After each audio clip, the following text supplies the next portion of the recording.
Yuya ne s'est jamais senti à l'aise dans ce monde. Bien qu'il se sente comme un paria, il reste gentil avec tout le monde. Un jour, alors que Yuya se promène dans une ruelle étroite, il entend le cri d'une jeune fille. Yuya voit la jeune fille coincée par 3 garçons qui refusent de la laisser partir. Avec un peu de courage, Yuya affronte le trio, mais les 3 garçons se moquent de son poids. Yuya dit que la fille ne veut pas être avec eux, mais ils se moquent de lui et le battent, laissant Yuya meurtri, tandis que la fille regarde avec crainte. Soudain, la police arrive et les garçons s'enfuient. La fille s'approche de lui, mais Yuya se lève et s'en va, blessé par les insultes et les coups. En rentrant chez lui, Yuya se souvient de son grand-père qui l'a toujours encouragé à être gentil. Son grand-père lui avait appris que même si le monde n'avait pas été gentil avec lui, il devait trouver le courage d'aider quelqu'un dans le besoin. Yuya sait qu'un jour il trouvera le vrai bonheur en étant gentil avec les autres et que son courage éclairera toujours son chemin. Cependant, Yuya a toujours été malmené par tout le monde. À l'école, ses camarades de classe lui enlevaient ses vêtements et lui disaient qu'il était laid et gros. Malheureusement, Yuya est également malmené par ses parents, qui le considèrent comme indigne d'être leur fils parce qu'il est laid et gros, alors que ses frères sont beaux. Seul son grand-père l'a toujours encouragé et a toujours cru en lui, mais un jour son grand-père est mort, le laissant complètement seul face à ce monde sale. Son grand-père lui a laissé sa maison et ses économies pour protéger Yuya des brimades de ses parents, qui l'ont renié définitivement de leur famille. Yuya est obligé de travailler à temps partiel pour survivre. Alors que Yuya est sur le point de recevoir son diplôme de fin d'études, ses tyrans l'attendent pour s'amuser. Ils écrivent des insultes cruelles dans son cahier. Désespéré, Yuya tente de s'échapper, mais les brutes le poursuivent, le poussant au sol. Yuya demande grâce, expliquant qu'il doit se rendre à son travail à temps partiel, mais les brutes continuent de l'insulter et de le frapper. De nombreux élèves se sont rassemblés autour d'eux pour prendre des photos et des vidéos.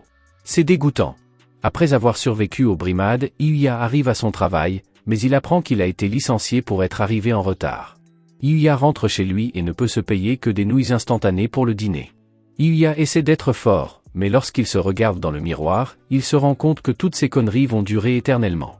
En colère, Yuya donne un coup de poing au miroir, qui se brise.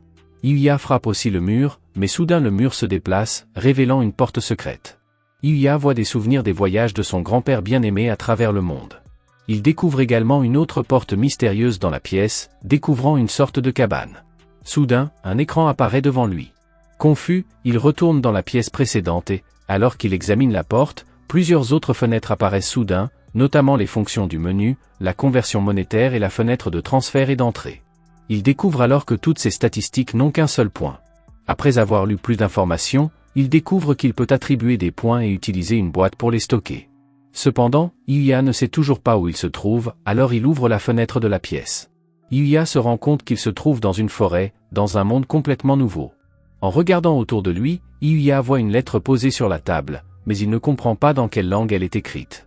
Soudain, le système lui accorde la possibilité de déchiffrer le texte de la lettre. La lettre a été écrite par l'ancien propriétaire de la maison, révélant qu'il était décédé. Ayant découvert la mystérieuse cabane dans les bois, Yuya devait, selon la lettre, en hériter automatiquement. La lettre explique également que la maison est protégée par la magie et que personne d'autre que lui ne peut y entrer. Yuya commence alors à explorer la maison, examinant les différentes armes et équipements entreposés à l'intérieur. Il sort dans la cour pour tester une épée qu'il a trouvée. En raison de ses piètres statistiques, Yuya finit par tomber au sol. Cependant, une nouvelle fenêtre apparaît, révélant qu'il a gagné un point en compétence d'épée. Il décide donc de voir ce qui se passe en essayant plusieurs autres armes. Il s'essaie à la lance, à la faux et même au tir à l'arc, ce qui lui permet de gagner des points d'expérience. Mais ses compétences se fondent dans une seule et même compétence appelée True Martial Art, arts martiaux véritables. Alors que Yuya range ses armes, il entend soudain des pas s'approcher. Yuya voit un ogre se précipiter sur lui, prêt à se repaître de son corps. Heureusement, la magie qui protège la maison forme une barrière qui empêche l'ogre d'entrer, mais ce dernier tente tout de même de la franchir. Les statistiques du monstre révèlent qu'il est de niveau 3 Sense, un ennemi redoutable. L'ogre arrache un arbre du sol et le lance sur Yuya, mais la barrière est à nouveau activée. Yuya rassemble toutes les forces de son corps pour lancer sa lance sur le redoutable ogre, créant un énorme trou dans la poitrine de la créature. Yuya reste incrédule devant ce qu'il vient de faire et le monstre disparaît. À ce moment-là, une fenêtre de statut apparaît, indiquant qu'il est passé au niveau 100 et que toutes ses statistiques ont atteint 1000 points chacune. Yuya découvre qu'il y a des équipements et des objets sur le sol qui sont tombés après la mort de l'ogre. Yuya commence à distribuer les points à ses statistiques, mais comme il est trop fatigué, il décide de se reposer. À la porte, une autre fenêtre apparaît soudain et de l'argent se matérialise. Cette nuit-là, cependant, se transforme en un véritable cauchemar pour Ryuya. Ses os, ses muscles et sa peau commencent à se contracter, lui causant des douleurs insupportables et l'amenant à s'évanouir. Le lendemain, il se réveille, mais il y a quelque chose d'étrange. Son ventre a disparu. Il se rend compte que ses vêtements sont trop grands. Il essaie de se regarder dans le miroir, mais il n'y a plus de ventre. Comme ses vêtements sont trop grands, Ryuya met les vêtements de la maison de l'autre monde et s'aventure dehors. Il découvre que l'ancien propriétaire cultivait des légumes et décide d'entretenir le jardin en son honneur. Soudain, un autre monstre de niveau 200 commence à attaquer la barrière, mais cette fois, Ryuya sort sa lance et vainc facilement le monstre. Il vérifie les objets du monstre et obtient cette fois un accessoire rare, un collier. Son niveau est passé à 150 et ses statistiques ont atteint au moins 2000 points chacune. Ryuya décide d'utiliser l'argent récolté pour acheter un nouvel uniforme pour la prochaine année de lycée. Pendant ce temps, Ryuya s'occupe de sa maison dans le nouveau monde et améliore ses statistiques. Il commence à apprécier sa nouvelle vie après avoir été malmené pendant toutes ces années. Dans le nouveau monde, il s'entraîne et améliore ses compétences en arts martiaux en mangeant des choses étranges faites à partir des monstres qu'il a vaincus. Bien sûr, les monstres ne le laissent pas tranquille et un gobelin féroce apparaît soudain. Le gobelin saisit sa lance et tente de l'attaquer, mais le garçon évite le coup et transperce la créature avec sa lance. Il place tous les objets qu'il a obtenus dans sa boîte et est prêt pour la rentrée des classes. Le lendemain, Ryuya entre enfin dans son nouveau lycée sans se rendre compte que tout le monde le regarde pour son physique. Dans sa nouvelle classe, ses anciennes brutes s'approchent de lui et lui demandent qui il est. Toujours effrayé par eux, Ryuya leur révèle qu'il est le garçon qu'ils intimidaient, mais personne ne peut croire à sa transformation. Après la leçon, Ryuya se précipite dans la salle de bain pour voir enfin son reflet et pousse un cri d'incrédulité devant le beau visage qui lui fait face. Jusqu'alors, il n'avait jamais vu son apparence actuelle. Pendant la récréation, quelques brutes le coincent dans un endroit isolé de l'école, essayant de le forcer à révéler le secret de son étonnante métamorphose. Cependant, leur attaque verbale est brusquement interrompue par l'arrivée d'une voiture de luxe, et une belle fille nommée Kaori apparaît. Reconnaissant Ryuya, elle lui fait remarquer qu'il est devenu très mince depuis leur dernière rencontre, se souvenant de la fois où il l'avait sauvé de voyous dans une supérette. Ryuya est stupéfait par son apparition soudaine et ne comprend pas comment elle a pu connaître son nom. Kaori s'approche de Ryuya et lui avoue qu'elle a enquêté sur lui pour le remercier de l'avoir sauvé. Elle lui demande s'il fréquente la prestigieuse académie de l'UCI. Ryuya est surpris par cette offre, car il sait que l'académie UCI est l'une des écoles les plus chères du pays. Kaori s'excuse de ne pas s'être présentée plus tôt et révèle qu'elle est à la tête du conseil des étudiants de l'académie. Elle explique que son père, qui est le doyen du conseil de l'académie, a entendu parler de l'acte héroïque de Ryuya et souhaite que le garçon fréquente cette école coûteuse. Reconnaissant de l'offre, mais n'ayant pas les capacités académiques pour s'inscrire, Ryuya décline poliment l'offre. Cependant, ses frères l'interrompent, car ils veulent s'inscrire à sa place, insistant sur le fait qu'ils sont nettement supérieurs à leur frère aîné sur le plan académique et sportif. Kaori, cependant, rejette leur proposition, déclarant qu'elle a une grande dette envers Ryuya et qu'elle ne tolérerait pas que quelqu'un qui l'a insulté s'inscrive dans la prestigieuse académie. Kaori révèle qu'elle est consciente des difficultés financières de Ryuya, mais la jeune fille veut lui offrir la chance de fréquenter leur école d'élite. Les jeunes frères et les brutes se rendent compte que leurs chances d'intégrer l'école sont désormais impossibles à cause de leur comportement envers Ryuya. Kaori rassure Ryuya en lui disant que son absence sera signalée au directeur sur le chemin de l'académie. Une fois sur place, Ryuya est émerveillé par la prestigieuse école et ses élèves qui excellent dans divers domaines. Ils se rendent dans le bureau du directeur, qui exprime sa gratitude à Ryuya pour avoir sauvé sa fille Kaori. Ryuya hésite à accepter l'offre, estimant que ce qu'il a fait n'est pas très impressionnant, mais le directeur insiste pour lui donner l'opportunité d'intégrer leur école. Le directeur insiste sur le fait que l'école accorde plus d'importance au caractère qu'au pouvoir économique et académique. Il exprime ensuite son souhait de voir Ryuya fréquenter l'école en récompense de son courage, et l'assure que les frais de scolarité ne seront pas un problème. Le directeur explique que l'école s'attache à identifier les talents uniques de chaque élève et à les cultiver en relevant divers défis, et il encourage Ryuya à prendre son temps et à se trouver lui-même. Ryuya se souvient également de son grand-père qui lui avait prodigué ce sage conseil. Shawada, un scientifique important et un professeur populaire, entre dans la salle et le directeur s'arrange pour que Ryuya passe un jour d'examen. Ryuya décide d'accepter l'offre et assiste au cours de Shawada, inquiet de la façon dont il sera accueilli par les autres élèves. Cependant, ses craintes sont rapidement apaisées lorsqu'une étudiante rompt le silence et remarque à quel point le garçon est beau. Le professeur ramène les filles excitées à la réalité et ordonne à Ryuya de s'asseoir au dernier rang, près de la fenêtre. Pendant le cours, le professeur demande à Yudu de partager son livre avec Ryuya. Au fur et à mesure que la leçon avance, il se rend compte que les cours ne sont pas très différents de ceux auxquels il était habitué, mais que les élèves sont plus motivés et semblent s'amuser beaucoup plus qu'il ne l'a jamais vu auparavant. Après les cours, un groupe d'élèves se réunit autour de lui pour en savoir plus sur le nouvel élève. Yuya se sent dépassé, mais Rei s'excuse en leur nom et se présente. Il invite ensuite Yuya à manger à la cafétéria. En voyant la variété et la qualité de la nourriture disponible, Yuya est encore plus surprise, mais ils sont accueillis par Shingo. Yuya ne peut s'empêcher de sentir le poids des regards venant de tous les côtés de la cantine. Il pense que c'est à cause de son uniforme, différent de celui des autres. Mais Rei le surprend en lui faisant remarquer que ce ne sont pas ses vêtements qui attirent l'attention, mais son apparence extraordinaire. La journée d'école se termine et Yuya retourne dans le bureau du directeur pour faire son rapport. Il ne peut s'empêcher d'être reconnaissant de l'accueil chaleureux que lui ont réservé les élèves et se réjouit d'apprendre à mieux les connaître. Kaori lui demande de l'accompagner dans des boutiques de luxe où les élèves ont l'habitude de se rendre. Yuya demande à Kaori si elle vient souvent ici avec des amis, mais elle admet qu'elle n'a pas beaucoup d'amis en raison du statut de sa famille et du travail de son père. Néanmoins, elle est heureuse d'être avec lui et ses paroles le rendent nerveux, de sorte que le garçon détourne rapidement la conversation vers une crêperie voisine. Yuya est curieuse de savoir comment elle a su que c'était lui.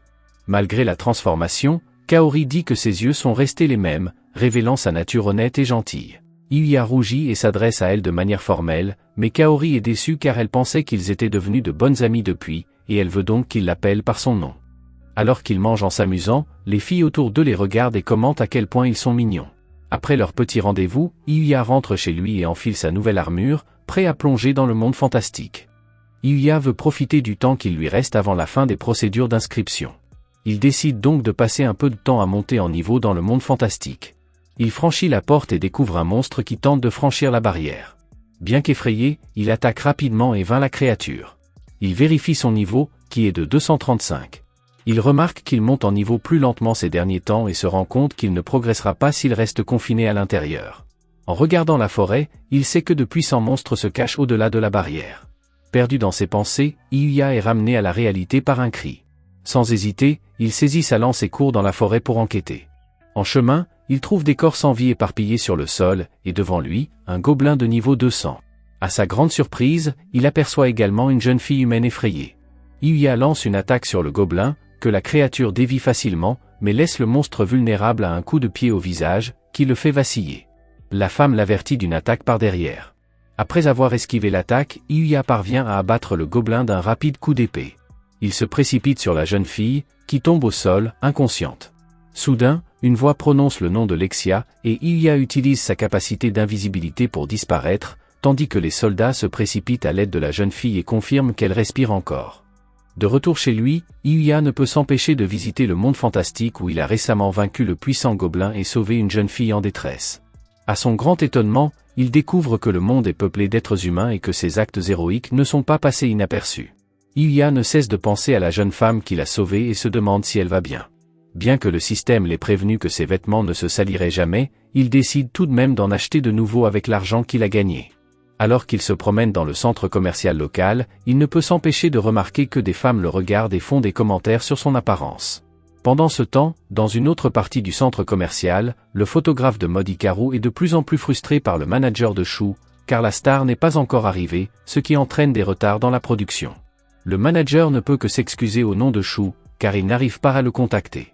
Il transmet immédiatement l'information à Hikaru, mais lui assure que Shu est en route. Le thème de la séance photo tourne autour d'un couple sexy faisant du shopping ensemble, et sans le petit ami, la séance ne peut pas être terminée. Miyu, l'actrice principale, est là depuis le matin, mais elle ne voit pas d'inconvénient à attendre encore un peu. Hikaru, qui réfléchit rapidement, décide de faire un casting impromptu en trouvant un acteur masculin dans le centre commercial. Alors que Yuya s'efforce de choisir parmi les nombreux vêtements proposés, il est soudain abordé par deux femmes qui lui proposent de l'aider à faire ses achats. Peu habitué à une telle attention, il hésite, pensant qu'il s'agit d'une tactique de vente insistante, avant de réaliser qu'elles ne font que flirter avec lui. Pendant ce temps, Hikaru cherche désespérément un homme photogénique pour jouer son petit ami lors de la séance photo. Yuya s'installe dans la boutique voisine, dans l'espoir d'éviter l'attention des femmes. Hikaru le remarque et lui explique rapidement la situation, le suppliant de l'aider. D'abord hésitant, Yuya finit par accepter de participer.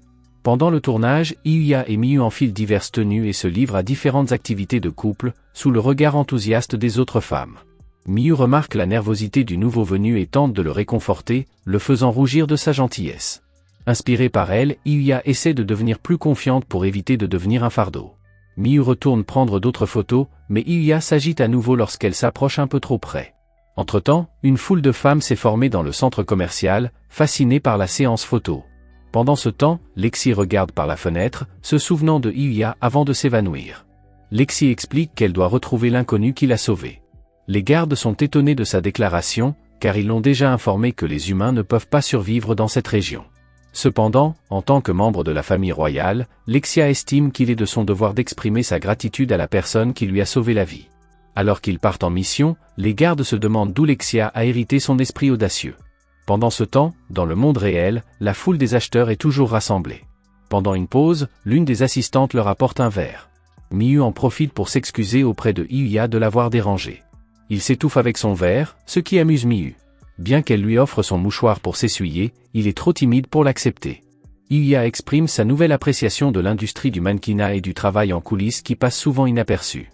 Alors qu'ils discutent et rient, Hikaru capture ce moment authentique avec son appareil photo et en fait une belle photo.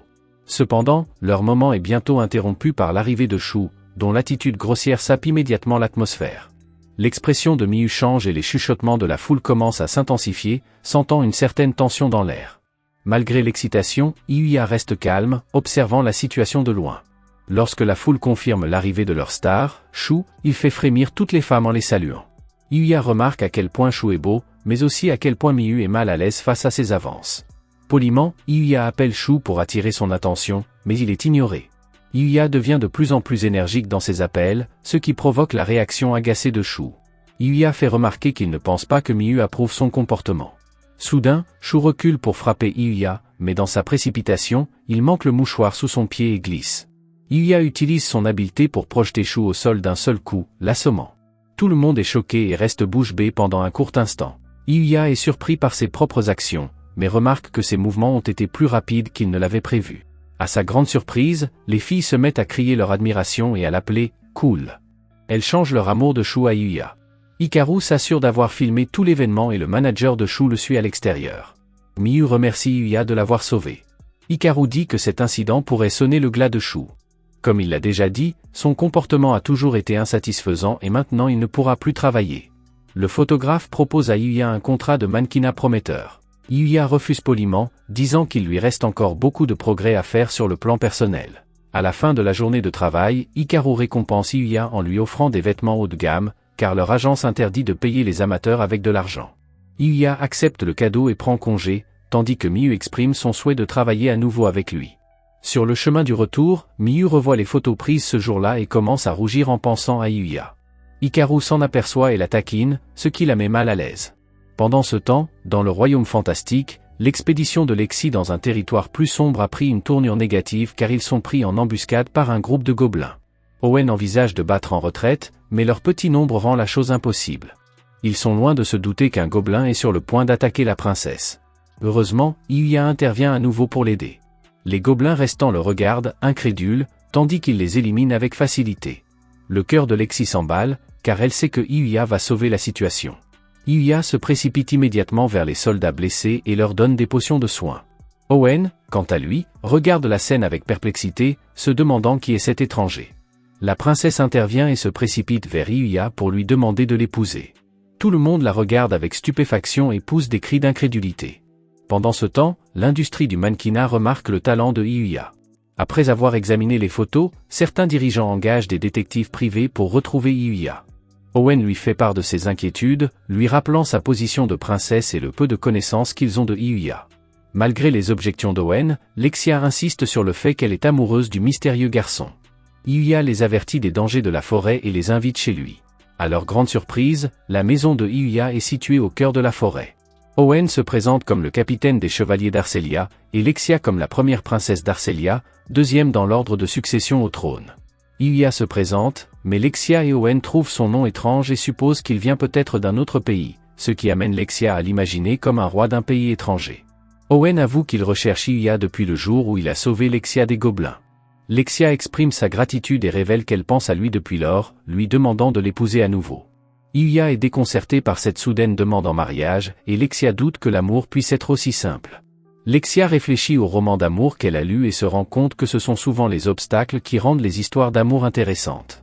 Lexia exprime alors son désir de se lier d'amitié avec Iuya, qui devient nerveuse en pensant à ses expériences passées. Owen révèle qu'il y a une autre raison à leur visite. Le roi souhaite exprimer personnellement sa gratitude à Iuya et l'inviter à visiter le palais royal. À contre-cœur, Iuya accepte la visite, même s'il lui faudra 5 jours de voyage. Il craint que cela ne perturbe ses plans pour la rentrée scolaire, mais Owen l'assure qu'ils seront heureux de l'attendre. Alors que le chevalier prend congé, Lexia le salue et lui dit de se préparer pour la prochaine rencontre, car elle a l'intention de gagner son cœur. Pendant ce temps, dans la capitale royale, un homme rapporte l'échec de la tentative d'assassinat de Lexia. Nous voyons un homme masqué qui a envoyé des assassins à la poursuite de Lexia, mais ils ont été éliminés par les monstres de la forêt sombre, et Lexia est revenue indemne. L'homme masqué se demande comment elle a pu s'échapper et avertit son subordonné de ne pas le laisser tomber à nouveau. Il retire son masque pour révéler un visage défiguré et nous découvrons qu'il s'agit d'un membre de la famille royale. De retour chez lui, Iuya marque sur le calendrier la date à laquelle il a l'intention de rencontrer le roi. Lorsqu'Iuya enfile son nouvel uniforme, il se dirige vers l'académie avec un mélange d'excitation et de nervosité. Les élèves qui l'entourent ne peuvent s'empêcher de le dévisager, se murmurant les uns aux autres qu'il doit être une sorte de mannequin ou d'acteur célèbre. À son arrivée, le directeur l'accueille chaleureusement, encourageant Iuya à profiter de son séjour à l'école. Iuya est présenté à sa nouvelle classe et voit ses amis Ryu et Shingo, qui le saluent. La scène se déplace vers un match de football, où son ami Ryu, un joueur talentueux, marque un but, suscitant les acclamations de toutes les filles présentes dans les tribunes. Kaed se demande pourquoi Iuya ne participe pas au match, mais ce dernier révèle qu'il n'a pas les vêtements nécessaires. Akira se précipite vers le but et prépare son coup gagnant, mais lance involontairement le ballon directement sur Kaede. Iuya se précipite ensuite vers Kaed pour s'assurer qu'elle est indemne, mais elle reste bouche bée, subjuguée par sa beauté. Au milieu des bavardages des filles, Iuya est félicitée pour son allure princière. Kaed met Kaori au courant des derniers événements et les filles supposent que Iuya a une petite amie, étant donné sa nonchalance. Cependant, Kaori et Kaed déclarent que rien n'est encore certain. Au cours suivant, Iuya salue Kaori, qui est sur le terrain, mais soudain, une bande de voyous à moto fait irruption, encercle les filles et brandit des gourdins de façon menaçante. Les écolières sont choquées et reconnaissent le groupe comme étant les fameux orques rouges, la faction de voyous la plus dangereuse des environs. Alors que les orques rouges encerclent les filles, Iuya reconnaît les visages de ses frères dans le groupe. Reconnaissant Kaori, les frères révèlent la raison de leur présence, se venger de Kaori qui a accepté Iuya dans la prestigieuse académie. Kaori les prévient que la police arrive, mais Sora, la sœur de Iuya, organise un plan pour la kidnapper afin de se venger. Iuya veut agir, mais ses jambes tremblent et il a du mal à faire face émotionnellement aux brutes, bien qu'il ait affronté des ennemis bien plus forts dans un autre monde, mais il parvient à rassembler ses forces. Il ouvre la fenêtre en grand et saute, suscitant le souffle des spectateurs en contrebas. Malgré la hauteur vertigineuse du 4e étage, Iuya atterrit avec une entrée spectaculaire. Iuya désarme habilement les hommes de main d'Araki et esquive leurs attaques maladroites. Sans se décourager, Araki se jette sur Iuya, mais l'agile héros l'esquive, dans le seul but de sauver Kaori. Son chemin est bloqué par une figure imposante nommée Omori, mais à la stupéfaction générale, Iuya projette Omori au loin sans effort. Impressionnés par l'impressionnante démonstration de force de Iuya, les membres du gang hésitent à attaquer. Saisissant l'occasion, Iuya se précipite aux côtés de Kaori pour s'assurer qu'elle est indemne. Mais leur chef attaque Iuya avec fureur, l'avertissant de ne pas sous-estimer leur bande. Iuya parvient à esquiver le premier coup, mais l'homme continue de le frapper à plusieurs reprises. Dans la confusion, le chef perd le contrôle de sa moto et s'écrase, s'assommant lui-même. La police arrive peu après, arrête tous les voyous et ordonne aux élèves de retourner en classe. Iuya s'assure que Kaori va bien. Cependant, la jeune fille faiblit soudainement et Iuya la prend dans ses bras et leurs regards se croisent dans un moment de tendresse. Pendant ce temps, Yuda exprime son mécontentement à l'ogre rouge, mais ses paroles sont entendues par le chef de l'ogre rouge, qui se déchaîne et commence à l'étrangler. Iuya intervient, interrompant le combat. Yuda, qui a été sauvé par Iuya, se demande pourquoi il l'a sauvé après tout ce qu'ils lui ont fait subir. Iuya répond simplement que malgré leur passé, ils sont toujours sa famille et qu'il ne peut pas les abandonner. Ému aux larmes, le frère et la sœur s'excusent pour leurs terribles actions passées. Plus tard, Iuya se rend dans le monde parallèle pour explorer la forêt, lorsqu'il se rappelle à quel point la région est dangereuse. En entrant dans la forêt, il voit un chien se faire attaquer par un monstre de haut niveau. Bien qu'effrayé, Iuya vainc le monstre, sauvant ainsi le chien. Iuya le soigne et lui demande s'il veut bien rentrer avec lui. Dès que le chien accepte l'invitation de Hyuya, il devient son nouveau compagnon. C'est à ce moment-là que Hyuya découvre le statut élevé du chien et sa race, le Black Fenrir. Peu de temps après, Hyuya appelle le chien Night en raison de son pelage noir. Hyuya ramène Night chez lui, mais le lendemain, il doit aller à l'école sans lui. À l'école, Hyuya essaie de se renseigner sur les animaleries et sur ce qu'il devrait acheter. Mais comme aucun des deux garçons n'est en mesure de l'aider, Kaed lui propose son aide. Après avoir acheté un nouveau collier à Night, Hyuya emmène son nouvel ami en promenade, où il rencontre par hasard Kaori et lui présente Night. Quelques instants plus tard arrive le mannequin Miu, que Hyuya présente à Kaori et à Night. Bien que Miu doive partir presque immédiatement, cela suffit à faire douter Kaori de sa relation avec Hyuya. Alors que Hyuya tente d'expliquer sa relation avec Miu, un voleur apparaît et s'empare du sac à main d'une vieille dame. Hyuya demande à Night d'attraper le pickpocket et immédiatement le chien l'attrape et le traîne jusqu'à la femme. Cependant, le pickpocket n'abandonne pas et tente de poignarder Kaori, mais Hyuya l'attrape et le retient habilement, tout en recevant les éloges de la jeune fille. Plus tard, Hyuya et Night partent à l'aventure pour explorer la forêt et vaincre des monstres afin de gagner en niveau. Au cours de cette aventure, ils vainquent plusieurs monstres et trouvent un passage caché, à l'intérieur duquel se trouve une pièce contenant un livre mystérieux. En lisant le titre du livre, Hyuya se rend compte qu'il a été écrit par le même sage que celui dans la maison duquel il se trouve actuellement.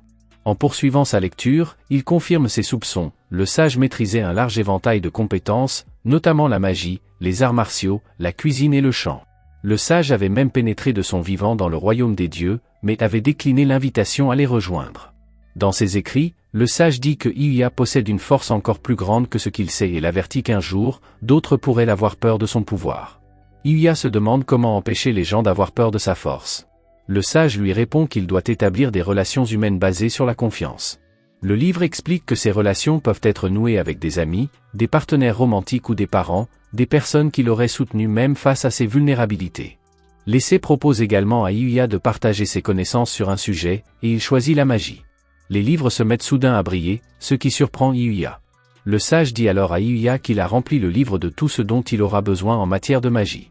Il explique ensuite que les êtres humains du monde actuel génèrent de l'énergie magique dans leur cœur, mais que comme Hyuya vient d'un autre monde, il n'a pas de pouvoir magique. Le sage décide de transférer ses pouvoirs magiques à Hyuya, car il voit en lui un potentiel et souhaite qu'il ait une vie épanouie. Alors que Hyuya s'habitue à son nouveau pouvoir, le livre s'illumine et les mots s'envolent de la page, lui transperçant la poitrine. Le sage lui souhaite une vie heureuse et chanceuse avant de mourir. Reconnaissant pour tout, Hyuya rend un dernier hommage au cadavre du sage et retourne chez lui pour lire les livres. Bientôt, Hyuya sent la magie pulser avec les battements de son cœur et le chien la sent aussi. C'est ainsi que Hyuya acquiert la capacité de manipuler la magie. Selon le livre, Hyuya doit rassembler l'énergie magique dans la paume de sa main et imaginer la magie qu'il veut invoquer. Il se concentre, lève la main et manifeste son intention de créer une boule d'eau.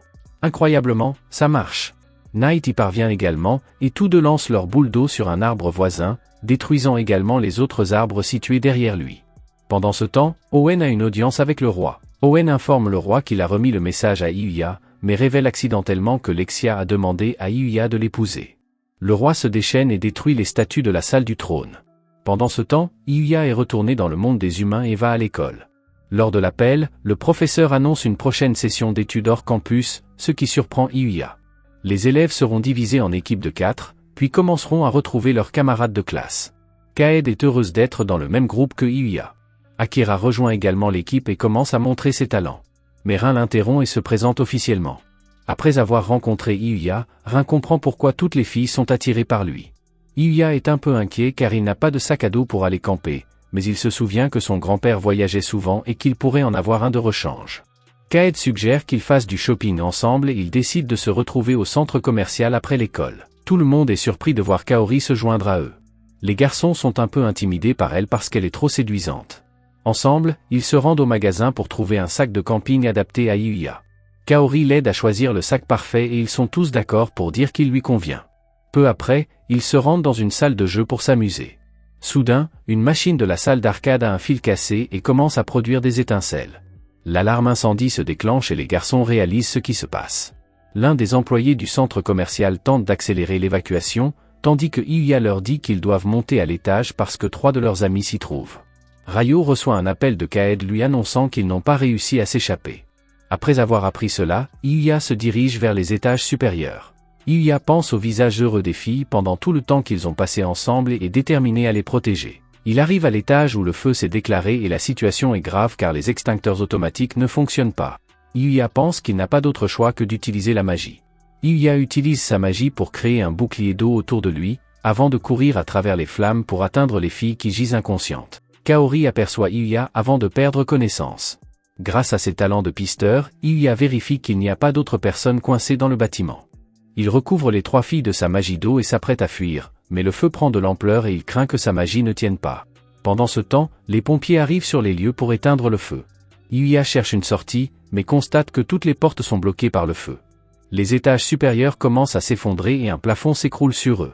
Yuya décide d'utiliser son pouvoir pour briser plusieurs étages et se frayer un chemin vers le bas. L'impact est visible de l'extérieur et Ryo et Shingo l'observent avec stupéfaction.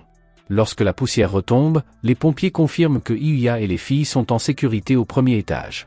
Les pompiers réprimandent Yuya pour ses actes irréfléchis et lui et ses amis s'excusent. Les filles reçoivent de l'oxygène pour les aider à récupérer et le père de Kaori arrive et remercie Yuya d'avoir une fois de plus sauvé la vie de sa fille. Yuya rend à Kaori son badge, ce qui la rend heureuse. Lorsqu'Yuya retourne chez lui, il ne peut s'empêcher de ressentir un sentiment de solitude en observant un père et sa fille interagir avec amour. Cependant, son humeur change rapidement lorsque son fidèle ami à 4 pattes, Knight, lui saute dessus avec excitation, ce qui lui donne l'impression d'être aimé. Pendant ce temps, dans l'autre monde, le saint des coups de pied, un lapin, se bat contre une mystérieuse fille à l'aura sinistre. La fille utilise habilement des techniques divines de tir à l'arc pour l'attaquer, mais étonnamment, elle l'invitait à la rejoindre dans sa mission de destruction du monde, estimant qu'il ne vaut pas la peine d'être protégé. Soudain, la jeune fille disparaît, laissant la divinité mal à l'aise. Le saint des coups de pied décide de chercher un digne successeur qui héritera de ses exceptionnelles techniques de coups de pied, en espérant qu'il les utilisera pour arrêter les plans destructeurs de la mystérieuse jeune fille. Plus tard, Yuya apprend à ouvrir des portails d'un lieu à un autre, ce qu'il peut faire s'il a déjà visité l'endroit en question. Au cours de leur périple dans la forêt, Yuya et Knight combattent quelques monstres, puis décident de rentrer chez eux. Lorsque Knight détecte quelque chose d'inhabituel, le chien guide Yuya vers un endroit où un groupe de gobelins est en train d'attaquer une femme. Yuya veut l'aider, mais Knight se méfie de la femme et ne lui permet pas de l'aider. Cependant, lorsque la femme est submergée par les gobelins, Yuya et Knight la sauvent. Ensuite, Yuya ramène la jeune fille chez lui. Après avoir été guérie en buvant du jus de guérison, la jeune fille révèle qu'elle s'appelle Luna. Après avoir appris les capacités de Yuya, elle demande à s'entraîner avec lui, ce que Yuya accepte. Pendant l'entraînement, ils s'apprennent mutuellement beaucoup de choses et même Knight s'approche de Luna. Cependant, comme Yuya doit partir en voyage, il doit interrompre les séances d'entraînement. Luna est désolée, mais elle est heureuse d'avoir rencontré Yuya et le remercie pour sa générosité. Le lendemain, Yuya part en excursion avec son groupe composé d'Akari, Kaed et Kanzaki. Au cours de l'excursion, Yuya se rend compte que sa statistique de chance a augmenté en même temps que son niveau. Une fois arrivés sur place, les élèves sont informés qu'ils doivent camper dans la forêt et récolter de la nourriture. La nourriture doit être contrôlée, c'est pourquoi l'école a fait venir le professeur de médecine, Yomikawa, en cas d'urgence. Peu après, Yuya part pêcher avec Kaed, utilisant sa statistique de chance et les connaissances acquises auprès de Luna pour attraper des poissons à main nue. Quant à Luna, elle est reconnaissante d'avoir rencontré Yuya. Cependant, elle est membre de la Guilde Noire, un assassin appelé Identer, dont le but est de tuer Lexia. Pendant ce temps, Yuya et Kaed retournent à leur campement et découvrent qu'Akari s'est senti mal après avoir goûté à des champignons vénéneux. Après s'être assuré qu'il va bien, Yuya et les autres demandent au professeur d'examiner la nourriture. Pendant l'inspection, il est décidé que Yuya cuisinera pour son équipe. Plus tard, après que Yuya a cuisiné pour son équipe, tout le monde, y compris les professeurs, reste sans voix après avoir mangé les délicieux plats de Yuya. Mais quelque chose choque tout le monde, car immédiatement après avoir mangé le délicieux repas, Madame Sawada demande à Yuya de l'épouser. La femme révèle qu'elle est célibataire et qu'elle n'a aucune compétence en matière de cuisine ou de nettoyage, et qu'elle pense que Yuya est le prétendant idéal. Tous les autres tentent d'aider Yuya à rejeter la proposition. Cependant, Sawada tente un dernier tour en serrant Yuya contre elle. Plus tard, après être rentré chez lui et avoir nourri Knight, Yuya va se baigner et tous les garçons présents dans les vestiaires sont impressionnés par son physique.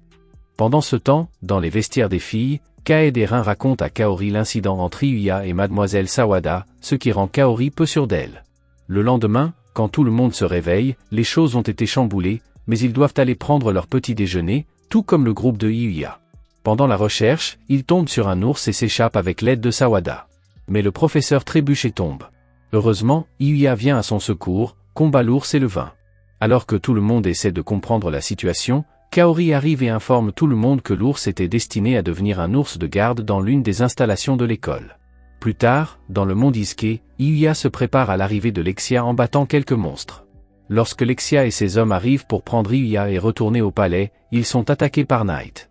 Knight prévient et sauve Lexia. Lorsqu'Iuya découvre que Luna est une meurtrière, il reste sans voix, mais elle a besoin de soins. Iuya emmène donc Luna chez lui avec Knight et Lexia. Iuya raconte à Lexia sa rencontre avec Luna dans la forêt et leur entraînement ensemble. Cependant, Lexia est plus intéressée par le sort de téléportation que Iuya a utilisé pour rentrer chez lui. Iuya explique qu'il a simplement pensé à utiliser la magie comme moyen de transport et qu'il a accidentellement créé le sort de téléportation. Lexia a du mal à le croire, car la magie de téléportation est considérée comme impossible. Elle prévient Iuya que si quelqu'un découvre sa capacité, cela pourrait déclencher une guerre. Lexia demande à Luna de raconter son histoire. Luna explique qu'elle était orpheline et qu'elle a dû chercher de la nourriture pour survivre. Finalement, un homme l'a recueillie et lui a appris à lire, à écrire et l'art de l'assassinat. Elle a ensuite rejoint la Guilde des Ténèbres. Iuya est curieuse de connaître la Guilde Noire et Lexia lui explique qu'il s'agit d'une organisation chargée de planifier divers crimes. Luna ajoute qu'elle a mené à bien de nombreux assassinats et qu'elle a gagné le titre de « chasseur de têtes ». Maintenant qu'elle a échoué, sa mort est certaine. Iuya s'inquiète pour Luna, mais elle se demande pourquoi il s'en soucie puisqu'ils n'ont passé que peu de temps ensemble. Iuya lui explique que même si leur temps ensemble a été court, il l'a apprécié et qu'il a beaucoup compté pour lui. Luna pense qu'il est déjà trop tard pour elle, mais Lexia lui propose de travailler pour elle et de devenir son garde du corps.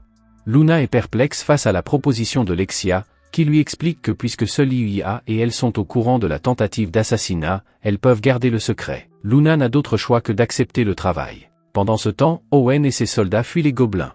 Incapables de continuer, ils sont contraints de battre en retraite, laissant la protection de Lexia entre les mains de Iuya.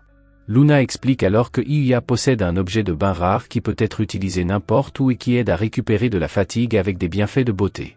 Lexia décide de prendre un bain avec Luna et invite Iuya à se joindre à elle, mais celui-ci refuse nerveusement, à la grande déception de Lexia. Les filles prennent un bain relaxant ensemble, et soudain, Lexia demande à Luna si elle aime Iuya. Luna insiste sur le fait qu'ils ne sont que des amis, mais Lexia affirme qu'elle voit bien que Luna a des sentiments pour lui. Lexia révèle alors son intention d'épouser Iuya, ce à quoi Luna s'oppose fermement. Soudain, Lexia déclare la guerre, affirmant que Luna est définitivement amoureuse de Iuya. Elle déclare qu'elles vont se disputer l'affection de Iuya et qu'elle gagnera. Après le bain, Iuya propose de préparer le dîner. Lexia se propose de cuisiner, mais elle a du mal à couper une pomme de terre et manque de provoquer un accident. Iuya finit par se charger de la préparation du repas. Les deux filles trouvent le repas délicieux et Lexia la complimente sur ses talents de cuisinière. Luna devient jalouse et demande à Iuya de la nourrir, affirmant qu'elle a des problèmes à cause de ses blessures qui ne sont pas complètement guéries. Alors que Luna mange en souriant, Lexia devient jalouse et demande à être nourrie elle aussi. Iuya lui fait remarquer qu'elle n'est pas blessée, mais Lexia use de son autorité de princesse, ne lui laissant pas d'autre choix que d'obéir. Le soir, les filles dorment ensemble et Iuya, épuisé mais satisfait, se remémore le bon temps qu'ils ont passé. Le lendemain, alors que le soleil se lève, il retrouve Owen et ses hommes. Lexia, qui n'a jamais été du genre à mâcher ses mots, révèle ouvertement le passé de Luna, à savoir que la jeune fille est un assassin qui a tenté de la tuer. Cependant, Lexia déclare que Luna sera désormais son garde du corps personnel. Cette révélation choque tout le monde et Luna elle-même ne comprend pas la rapidité avec laquelle son secret a été révélé. Owen ordonne immédiatement à ses hommes d'encercler Luna, sceptique quant à sa fiabilité. Lexia, cependant, lui rappelle qu'ils ont passé la nuit ensemble et que, si Luna avait vraiment eu de mauvaises intentions, Lexia serait déjà morte. Owen accepte à contre-cœur, mais insiste pour garder Luna sous contrôle. Iuya annonce qu'il ne peut plus les accompagner au palais en raison de la journée supplémentaire qu'ils ont passée dans la maison. Des exigences scolaires pressantes l'obligent à retourner immédiatement dans son monde. Lexia salue Iuya et l'encourage à revenir bientôt. À l'improviste, Luna se précipite vers Iuya, l'embrasse et lui exprime sa sincère gratitude pour tout ce qu'il a fait. Lexia est désemparée et demande à Iuya de revenir bientôt pour pouvoir l'embrasser. Iuya pense à se baiser et décide de prendre un bain apaisant pour se détendre. Soudain, Iuya remarque une créature étrange qui s'approche furtivement de lui. Une notification arrive immédiatement pour informer Iuya qu'il a réussi à apprivoiser l'être énigmatique et Iuya pense à inspecter ses statistiques. À sa grande surprise, ses compétences d'évaluation ont augmenté, ce qui lui a permis de découvrir les capacités de la créature. Parmi elles, une capacité fascinante appelée « Terre sacrée ». Intrigué, Yuya demande une démonstration. La créature projette un champ de lumière rayonnante autour d'eux, imprégnant Yuya d'une aura puissante. Impressionné par ses capacités, Yuya décide de baptiser la créature du nom d'Akatsuki, inspiré par son apparence. Knight lui rappelle qu'il est en retard et Yuya se prépare à retourner à l'école. Dans la salle de classe, Sawada fait une annonce intrigante, il y a un match de football dont le résultat aura un impact direct sur la prime. Peu familiarisé avec les subtilités de ce sport, Yuya se voit confier à contre-cœur le rôle de gardienne de but. Au coup de sifflet annonçant le début du match, Ryo fait preuve d'une habileté surprenante, s'attaquant seul à l'équipe adverse et marquant un but sans effort. Ked ne peut s'empêcher d'être impressionné par l'habileté de Ryo. Sentant une opportunité, Rin dévoile sa deuxième arme secrète et ordonne à Ked de sauter à ses côtés. Ce spectacle intéressant provoque une distraction momentanée, détournant ainsi l'attention des joueurs. Saisissant l'occasion, Akira s'empare habilement du ballon de Ryo. Cette tournure inattendue des événements remonte le moral d'Akira, tandis que Rin réalise que son plan s'est involontairement retourné contre elle. Avec une agilité remarquable, Akira domine ses adversaires et se prépare à tirer. Cependant, Yuya déjoue la tentative d'Akira avec des mouvements rapides comme l'éclair, laissant tout le monde sans voix.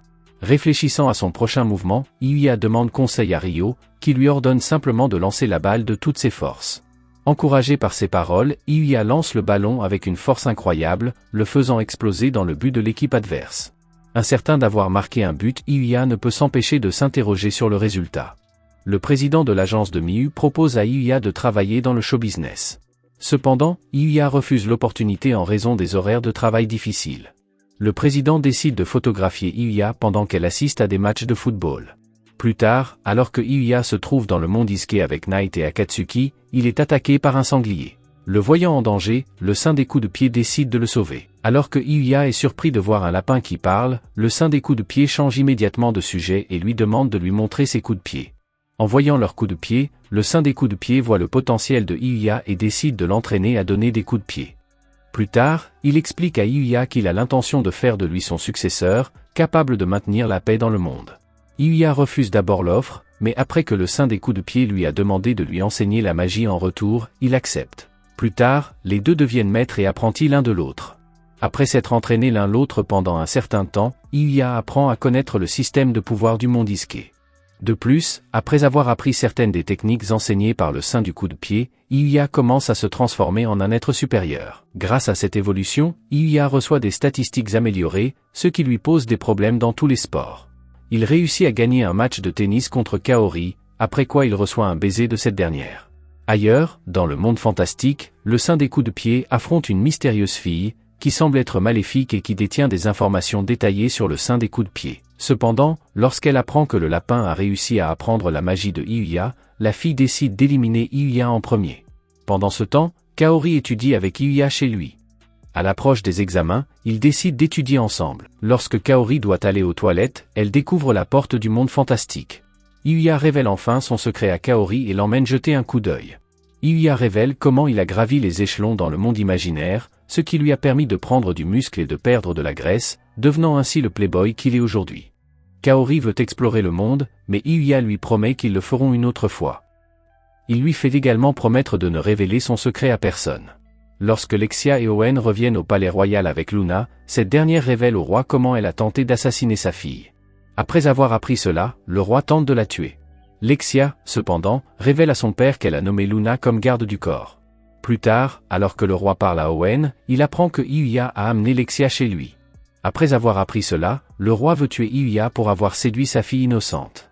Ailleurs, Yuya se rend à la capitale royale. En chemin, il visite pour la première fois une ville du monde Isuke.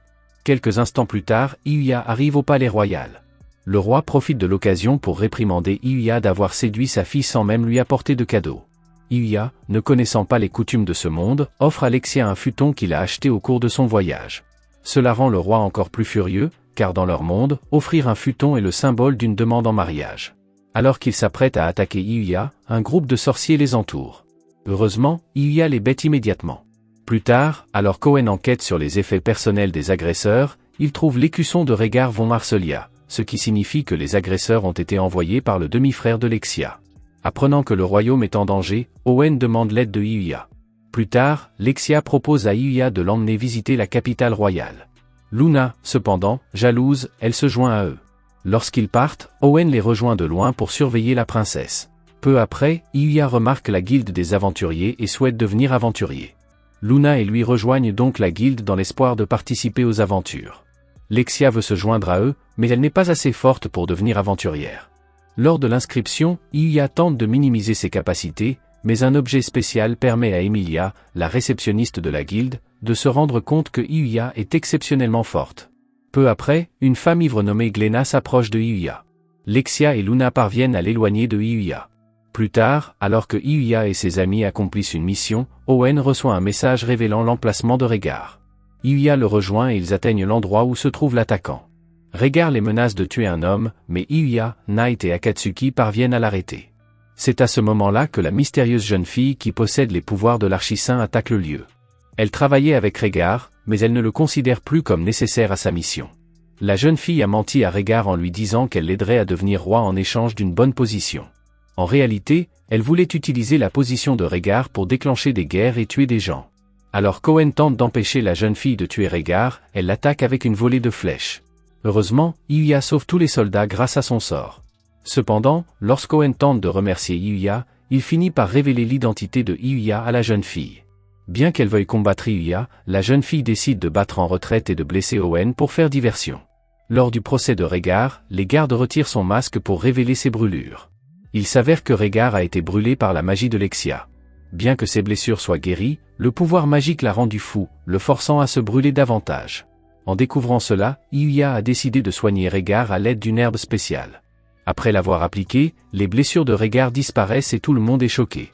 Mais Rhaegar s'en moque, car il est certain d'être condamné à mort. Lexia, elle, décide de pardonner à son frère et force son père à faire de même, épargnant ainsi la vie de Rhaegar. Le roi commence ensuite à réfléchir à une récompense pour Hyuya. Tandis que Lexia et Luna discutent de la personne que Hyuya pourrait épouser en guise de récompense, Rhaegar propose une récompense au roi. Il offre toutes ses terres à Hyuya et propose que le garçon soit nommé chevalier baron du royaume. Plus tard dans la journée, alors qu'il dort dans le château, Hyuya fait un cauchemar dans lequel il combat la mystérieuse jeune fille. Le lendemain, il se précipite chez lui. Alors qu'il s'entraîne pour augmenter son niveau, la fille mystérieuse arrive et attaque Hyuya. Au même moment, Kaori se rend chez Hyuya pour étudier avec lui. Cependant, ne le trouvant pas chez elle, elle part à sa recherche dans le monde fantastique. C'est là qu'elle trouve Hyuya et qu'elle va le voir.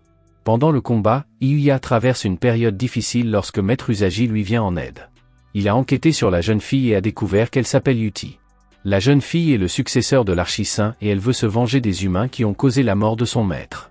Hyuya, Knight et Maître Usagi parviennent à tenir tête à Yuti, mais celle-ci se déchaîne.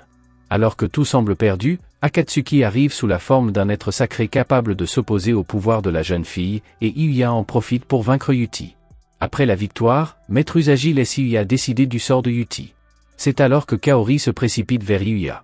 Cependant, voyant qu'il y avait une bête derrière elle, Hyuya l'abat d'un coup de taille. Hyuya dit à Kaori qu'il ne vaut rien, et que tout ce dont il est capable n'est du qu'aux compétences qu'il a acquises dans ce monde. Bien que Kaori soit effrayée, elle accepte Hyuya tel qu'il est, même s'il tue très facilement tout ce qui bouge et respire. Elle dit que c'est un garçon au grand cœur, qu'il lui a sauvé la vie alors qu'il ne la connaissait pas, et que pour cette raison, il mérite d'être aimé, quelle que soit son apparence. Peu après, Hyuya retourne à l'école, où il est accueilli par ses amis. Kaori arrive et observe Hyuya de loin, fier que ce garçon timide soit devenu un jeune homme prêt à protéger tous ceux qu'il aime. Si vous avez aimé la vidéo, abonnez-vous à la chaîne pour plus de vidéos comme celle-ci, laissez un like et un commentaire pour me soutenir. Merci d'avoir regardé cette vidéo.